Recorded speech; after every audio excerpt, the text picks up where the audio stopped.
Hey guys, welcome back to the channel. So today, a friend of mine that I haven't seen in years, we used to work together years and years ago, he called me up a long time ago and said, hey, my boy's truck doesn't run right, or doesn't run at all, I can't remember. But he said, heard you work on 7.3s, so word must be getting around. And he said, truck doesn't run, don't know what's wrong with it, see if you can, I'll bring it over, see if you can get it running. So this is Gage's truck, okay? And I think it's a 95, but two-wheel drive dually, crew cab, long bed, 7.3 ZF5. It's a decent truck. It's nice. You know, it's not all rotted out. It's, you know, been used and abused. I mean, it's been used its whole life. It was a truck. They used it to haul a camper. The guy they got it from, who knows what he did with it, but it's been sitting for a couple years and calls me up and says, hey, doesn't run. So they get it brought over here and we start doing a little bit of diagnostic on it. And here we find out that it was technically out of fuel. But why was it out of fuel? So if you have a 7.3 and it either shuts off on you or acts like it doesn't have any fuel, you have a few things that could be wrong. Now, I've touched on this in other videos. The one video that we touched on it with was the fuel tank sizes. So that fuel tank video, I talk about the fuel hat, and we'll get into that later on because we are going to pull the bed off of this truck and go over the fuel tanks. So currently the bed is completely unbolted, everything's unplugged, it's ready to come off. We were just working on some other stuff before we got to that. Plus I've had the two-post lift kind of tied up at the moment. So we'll get to that here later in the video. So the truck didn't run. Brought it over, checked the fuel bowl, do the normal checks. There's not really any fuel in the fuel bowl. Put fuel in the fuel bowl, see if it'll fire. Still isn't happy about starting, doesn't want to start. High pressure oil reservoir's full. Everything's checking out, no codes, nothing funny. So we get it figured out here. Put some fuel in the truck. So tank was reading at 1/4. Well, here the fuel hat's broken off. The fuel hat. So these are notorious for breaking off in your fuel tank. So when these break off in your fuel tank, you're gonna run out of fuel at a 1/4 tank. That's no ifs, ands, or buts. That's what you're gonna do. 1/4 tank, if you run it right around there, you'll run out of fuel. So we definitely need to replace one of those, at least in one tank. So we figured that situation out. Next thing, doesn't want to start. So glow plugs. Glow plugs are completely shot. Relay does absolutely nothing. So this truck's gonna get a stand core and all new Motorcraft glow plugs. So that'll be on the list of things to do here. But when we did get it running, we found out that the fuel pump's leaking. So at that point, it's like, hey, the fuel pump leaks. The aftermarket fuel pumps aren't that great. I believe the Motorcraft ones, if they're even still available, are remanufactured. So the fuel pump in the valley is a pain to change. So this truck has gotten one of my signature e-fuel systems. So I was going to show you what we're doing here with this truck, where we are as far as the e-fuel timeline goes. I had to stop and take a break because we're dealing with some pretty good heat here. So I needed to stop and relax a little bit. So I figured it'd be a good time to do a little bit of a video on this truck. So we're not going to go through this whole process because I have covered all of this in previous videos, but I did make a couple changes with my fuel filter mounting setup. I've also made a couple changes on the hoses on this truck and the way I set everything up underneath. Now, the top side is going to be pretty much the same as all the other trucks that I've done. Same as JD's truck, same as my dad's truck, a couple other trucks that I've done. So the top's pretty much the same. So we changed some stuff on the bottom to make it a little bit more simple. And then also at the same time, we made it a little bit easier to service. So if you have to tear something down and apart, it's a lot easier to get it apart. So If you saw the fuel system I did on my dad's truck, it's a little bit more complicated. Actually, it's a lot more complicated because of the type of fuel lines I used. But the majority of guys can use a rubber hose. So I'm going to show you what we got going on up here. I'll lift the truck up, show you what we changed underneath, and then we'll get into the fuel tank issue on why it was not getting fuel and show you that problem firsthand. And then we'll get this thing all buttoned up. We'll get the new glow plugs in it and everything and get it all finished up. So let's show you what we have here under the hood, and we'll show you what's underneath the truck, and then we'll get the truck outside and get the bed off of it so we can inspect our fuel tanks. So up here under the hood, you can see we are running the fuel pump elimination block from Marty's. I use this on pretty much all of the trucks because most of the trucks don't need to have this rear feed line replaced. So we do not change that out. We just replace the block, and realistically that is the smartest and simplest thing to do than mess with those Vibralock fittings unless they're leaking. That's a different story. So if they're leaking, they're a lot more fun to change with the turbo in the way. So I would suggest if you wanted to change those to wait until you do a turbo. But if you don't have any of these nice silicone plugs, that sure makes it easy because you're not stuffing paper towels down in there. You can just put the plugs in and they cover up our intake holes, which is great. So using Parker Push-lok hose here for the return lines. They are notorious for cracking, so we just said, hey, we're doing the whole fuel system here, so we're just going to change all of this. So we once again have our hardline adapters here. We have no hose put in here yet, but everything's done up here, except for obviously making the hose and getting our regulator mounted. So we still have to do those things there. And we also have to actually change this ICP sensor and its pigtail. So got oil in there, so we need to change this because that can cause us a problem down the road. Who knows what it would possibly do, but it could cause you issues. Oil in that plug is not a good thing, which means the ICP is actually going bad. So we have our relay just kind of loose here because we're going to change this all out later. One thing I want to make note of here. So this is something that not all of the 7.3 trucks have. It's this plug.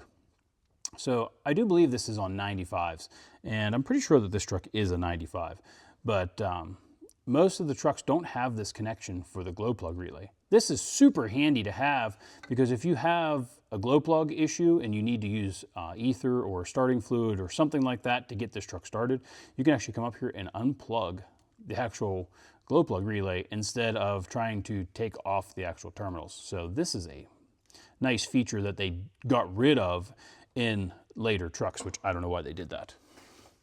So same thing over here. We went inside the factory fuse box. We added a fuse and a relay. So looks factory, and we also add an inertia switch. So that's something that a lot of guys don't add into their systems. So if you get into an accident, this will actually shut off your fuel pump, and you can actually shut the fuel pump off by smacking it with your hand. So that's a security feature, a safety feature that we put on these systems. So let's check out what we did underneath. So underneath we have our typical fuel filters here, and the idea here is to keep these tucked up as far as possible. Now a lot of guys love their filters showing. It's not my thing.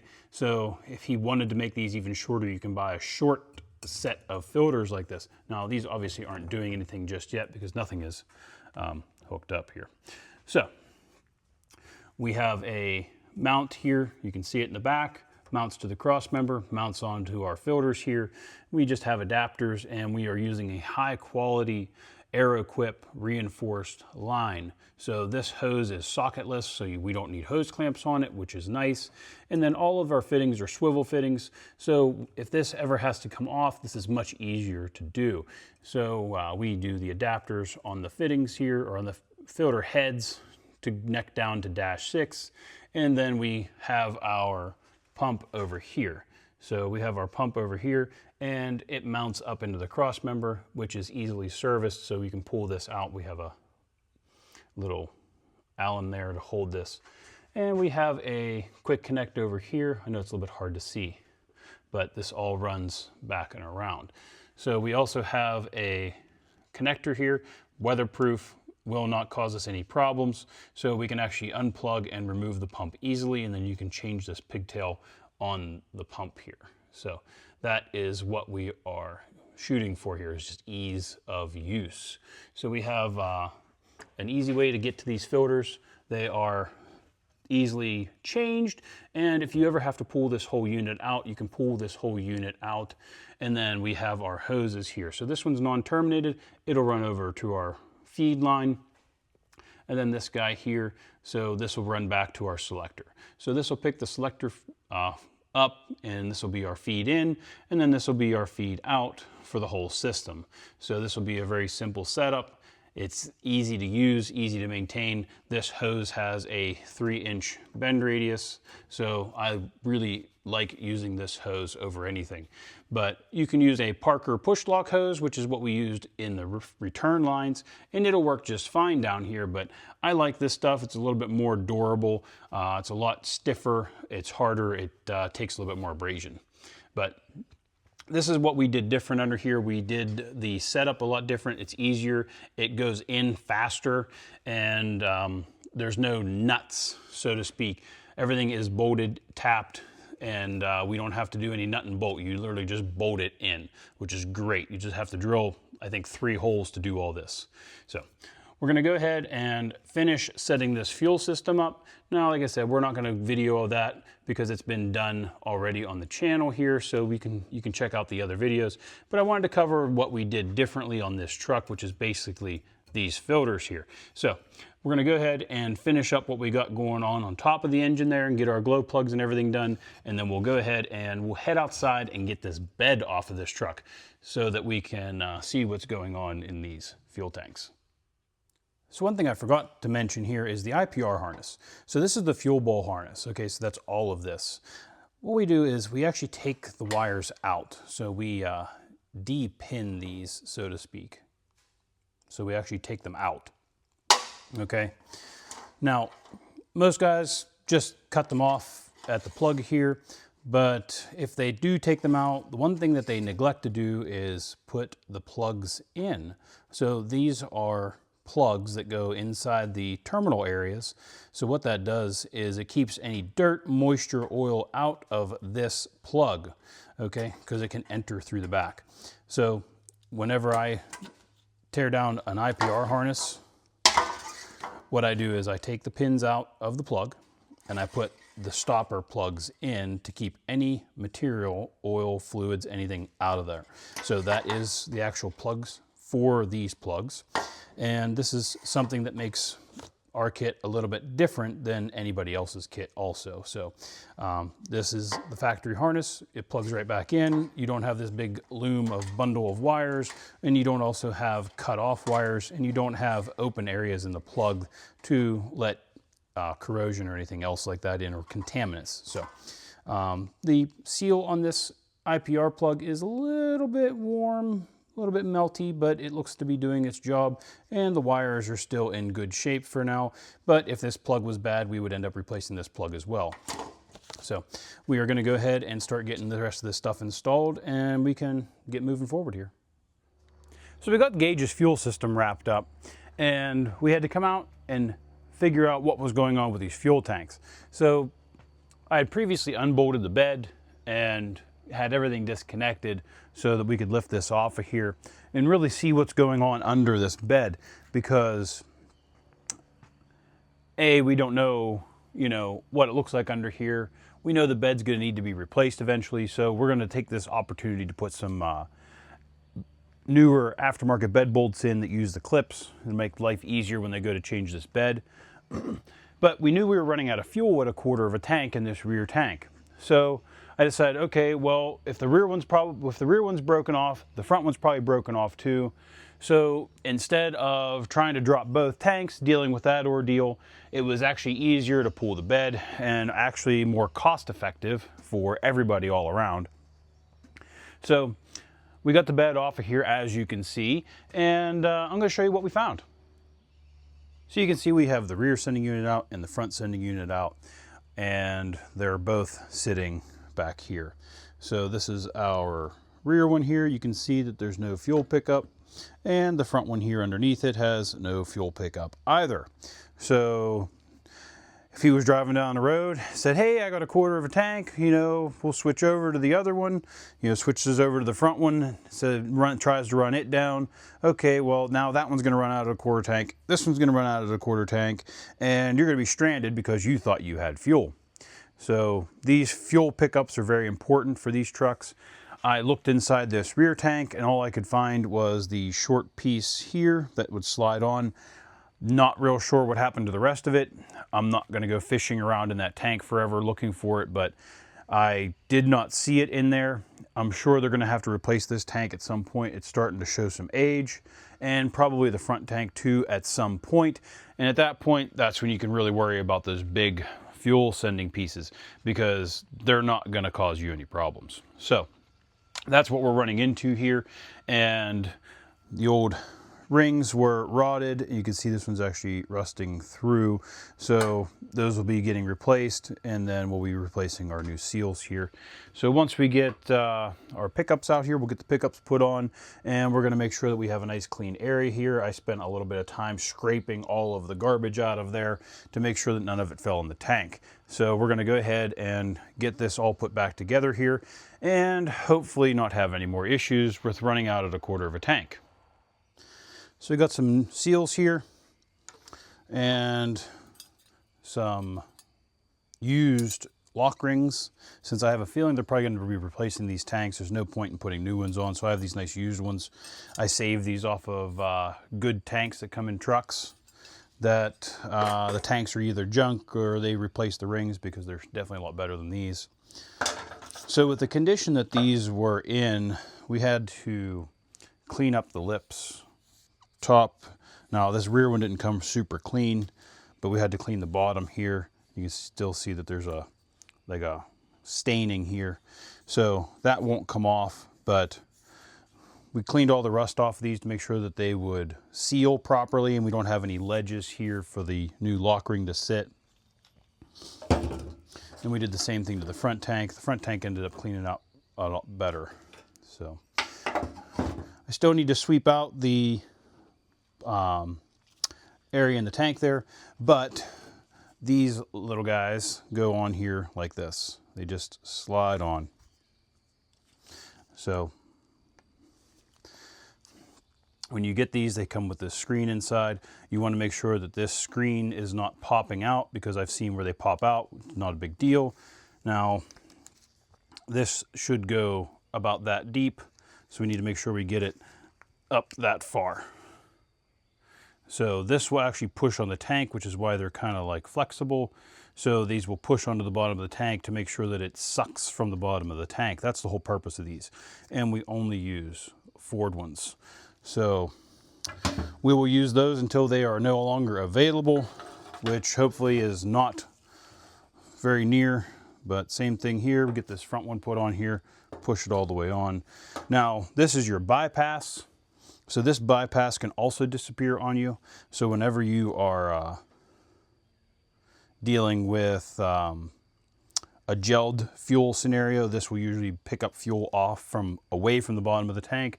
But I've seen where this bypass is gone, and that will also cause you a problem for your fuel pickup. So now that we have these all cleaned up, we're going to clean out our holes in the tanks here, make sure that they're nice and clean, and get our seals put on and get these put back in. So we're going to start with the rear one first here, put our seal on, and have fun getting this in the tank. This is always a joy.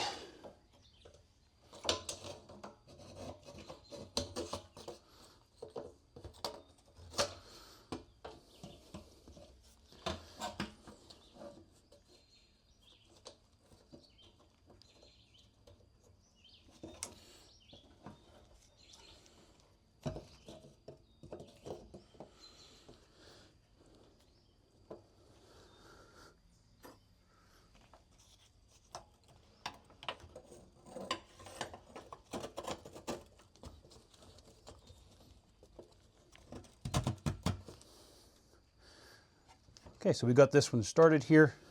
We're going to go ahead and do our front one.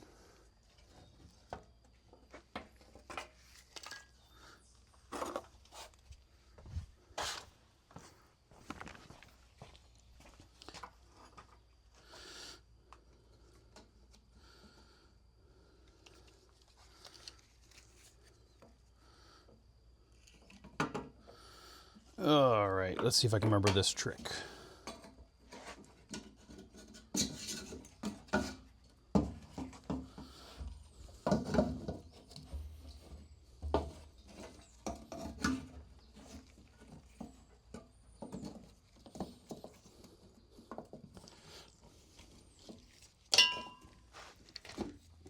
Now I prefer the OEM rings over any of the other ones because they actually fit very well.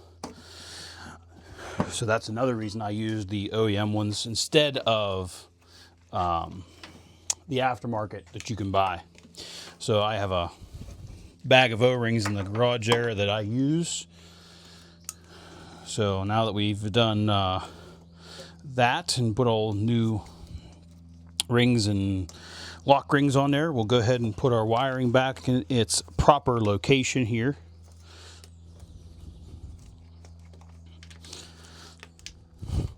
And the vent was just hanging, so we're going to put it back. Now these can go a multitude of places, so the idea is to find somewhere good for it to live, because that one was just hanging.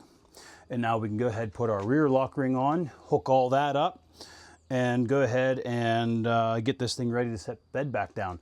One thing I'd like to note here is these are from the gooseneck hitch, which are very interesting. So, and then there used to be a gooseneck hitch on this previously, so there is a random bolt here. So that bolt has to come out because it's going to cause problems with the fuel lines and brake lines here. So we're going to have to try to get that guy out of there. But we're going to get that lock ring put on and then get our aftermarket bed bolts put in and get this thing all buttoned up. So we got our fuel sending units all put back together here, and we went ahead and tested everything, and you can see we have an extra one sitting here. So we have the front one installed up here and the rear one installed here. The reason this is sitting here is because this is actually the one we took out of the truck originally, and something I should always say is test before you finish, because I had a heck of a fuel spray. So this is the return side here, and the line rotted through. So yeah, that baby was spraying everywhere. You can see the fuel on the side of the tank there. So we ended up having to replace this. Luckily, I keep some of these laying around, and I just robbed the fuel sending unit off of it to put on my other one, because the other one had no sending unit. So this is something to always check for.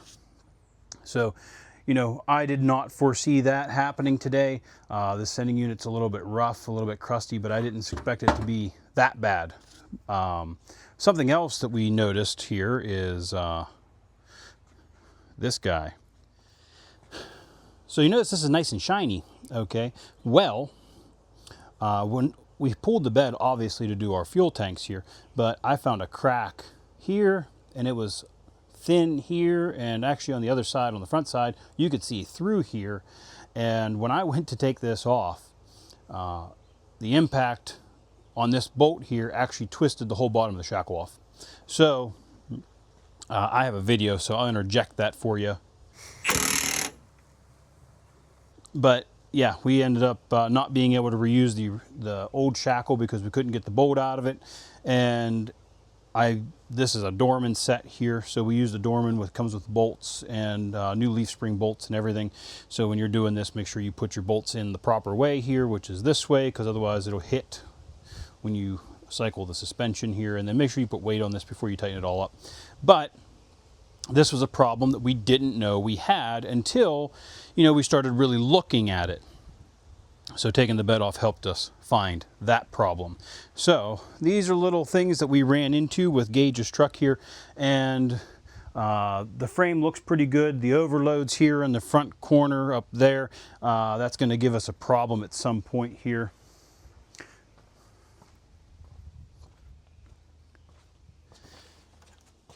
So you can see that it's pretty scaly, but I cleaned these all out for him.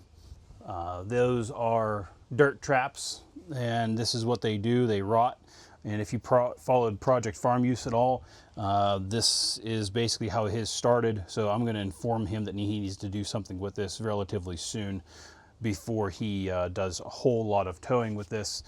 This is something that's okay for now, but you know, if he's going to start hauling heavy with it, then we're going to have to do something else. But you can see here we had a major leak.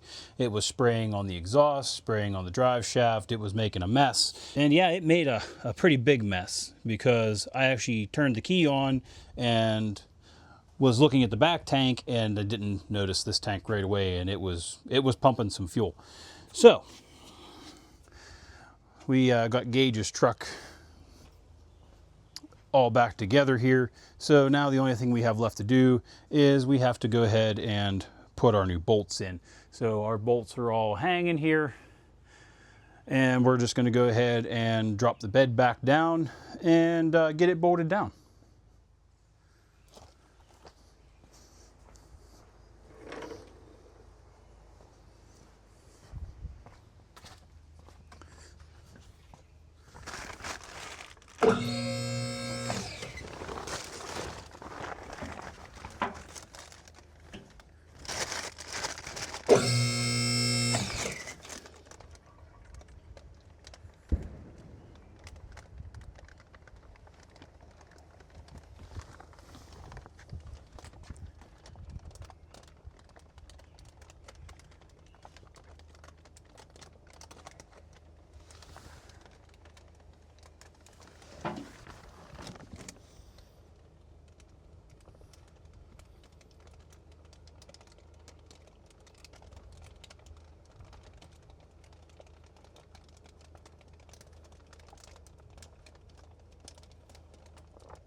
So we got the bed back down here. We just got to bolt it back down, and we're using the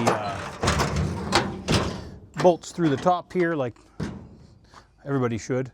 So we're just going to bolt this back down, put the fuel filler next back in, plug the taillights in, and yeah, she's ready to go home. So we'll get that done and see where we're at here. So we got Gage's truck all done here. We got the bed bolted down. We have our fuel system put in here. We got our stand core relay and all new glow plugs. We got the Marty's fuel block down there. We did a video on that specifically because we were dealing with sealing issues. So check that video out if you're curious. So we had a faulty fuel pump and a couple other things going on up here. So we had a glow plug relay that was totally shot. So we went ahead and changed everything up here. And we saw the fuel filters earlier. So we got everything done here.